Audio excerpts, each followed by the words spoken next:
5 minutos del Espíritu Santo, 29 de marzo. Una vez más quiero llegar ante ti, Espíritu Santo. Aquí estoy, pequeño pero importante porque tú me amas. Débil pero firme en la esperanza. Preocupado por el sufrimiento de muchos hermanos, pero ofreciéndome para acompañarlos en su camino.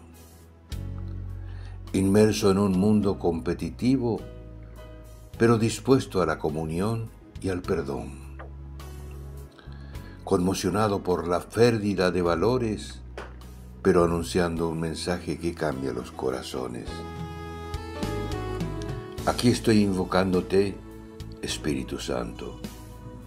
Sopla para que se desplieguen las velas de mi barca y me atreva a remar mar adentro.